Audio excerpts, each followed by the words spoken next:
আমরা আমাদের মাতৃভাষা বাংলা, আমাদের বাংলার প্রতি একটা মায়া মহব্বত রয়েছে অবশ্যই।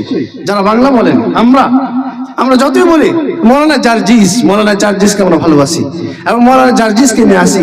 এবার আপনাকে যদি জিজ্ঞাসা করা হয় যে মৌলানা জার্জিস কি বলেছেন বলুন তো, আপনি একটা কথা বলতে পারবেন না। এক জায়গায় মৌলানা জার্জিস সাহেব এসেছেন, তখন একজন ফোন করে বলছেন যে মৌলানা জার্জিস এসে ঠকে নিয়ে চলে গেল। বলছে কি ঠকলে?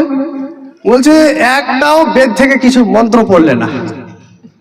বেদ থেকে মানে বেদের যদি ওই গেলা ত্রাং ব্রিং কিছু পড়ে দেয় তাহলে ওই 60,000 টাকা আদায় হয়ে গেল।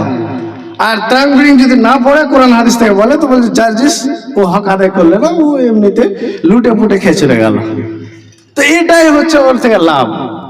আরেকটি ব্যাপার জানেন, আমাদের অনেক বলে কি যে আমাদের ইন্ডিয়াতে কিংবা পশ্চিম বাংলায় বড় আলেম নাই, এই কারণে তাদের অনেকে দেখবেন যে তারা নাম নেবে কোথায়, বাংলাদেশের উমুক আলেম বলেছেন। কেন জানেন? এটা আমাদের দুর্বলতা, আমরা স্বীকার করি আমাদের দুর্বলতা যে আমরা বাংলা পরিবেশ তৈরি করি না। আমরা বাংলায় থেকেও বাংলা পরিবেশ তৈরি করতে চেষ্টা করি এবং অনেকেই বাংলা ভাষায় তাকরির করেছে, তারা বক্তব্য পেশ করেছে খুব সুন্দর। তবে আর একটু আমাদের আগাতে হবে বাংলা ভাষায়, কারণ এটা হচ্ছে আমাদের মাতৃভাষা। অতএব যতক্ষণ পর্যন্ত আমরা নিজের মনের কথা বাংলা ভাষায় ভালোভাবে আদায় না করতে পারবো, ততক্ষণ পর্যন্ত পাবলিকের সাথে আমরা জমতে পারবো না, সামঞ্জস্য হবে না। অতএব বাংলা ভাষায় আমাদের আগাতে হবে, তাহলে না আমরা প্রকাশ করতে পারবো কোরআন হাদিসের কথা। এবার প্রথমে কোরআন হাদিসকে উর্দুতে বুঝলেন, এবার মানুষের কাছে বাংলাতে বোঝাতে গেলে কষ্ট হয়, যেরকম আমাদের কষ্ট হয়, অনেক কষ্ট হয়। কারণ আমরা পড়েছি কোরআন হাদিস কোন ভাষায়? উর্দুতে, আরবিতে। এবার যখন বক্তব্য রাখি কিংবা আপনাদের বলি, আগে উর্দুতে ভাবতে হয়, তারপরে আবার বাংলাতে আসে, মানে কষ্টের সাথে বলতে হয়। কিন্তু দেখুন যারা বাংলাদেশের বক্তা, তারা বাংলাতেই পড়েছে, মানে কোরআনের অনুবাদ তারা বাংলাতে করেছে, হাদিসের অনুবাদ তারা বাংলাতে করেছে। অতএব তাদেরকে কোরআন হাদিসের অনুবাদ বাংলাতে করতে কোনো অসুবিধা হয় না, একেবারে বলে চলে যায়।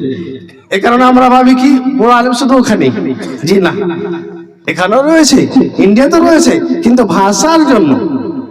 অতএব এই দিকটা ধ্যান দিতে হবে, কারণ যে দুই দিকটাই বলি, না হলে বলবে শুধু প্রশংসায়, কোনো কি খামি নেই। অতএব এই দিকটা ধ্যান দেওয়ার জন্য, লক্ষ্য দেওয়ার জন্য বলি। আরেকটি জিনিস সেটা বলে দিই, কারণ আমরা সবাই রয়েছি, সেটা হচ্ছে যে প্রেম খেলা, এগুলো রাসূল সাল্লাল্লাহু আলাইহি সাল্লামের সাথে বেয়াদবি। রাসূলের সাথে প্রেম করা যায় না, মায়ের সাথে প্রেম করা যায় না, বোনের সাথে প্রেম করা যায় না। মায়ের সাথে হয় মহব্বত, ভালোবাসা, মায়া, দরদ, এটা রাসূলের সাথে বৈধ না। কিন্তু যারা গজল লেখে তাদের মধ্যে অনেক হয় শিয়া এবং অনেক অন্য যারা এগুলো বুঝে না, যে কারণে তারা এর মধ্যে লেখে। এই কারণে যখন গাজাল পড়া যাবে, গাজালে অনেক রকমের ভুল থাকে এবং অনেক রকমের এমন কথা থাকে যেগুলো শিরক পর্যন্ত পৌঁছে যায়।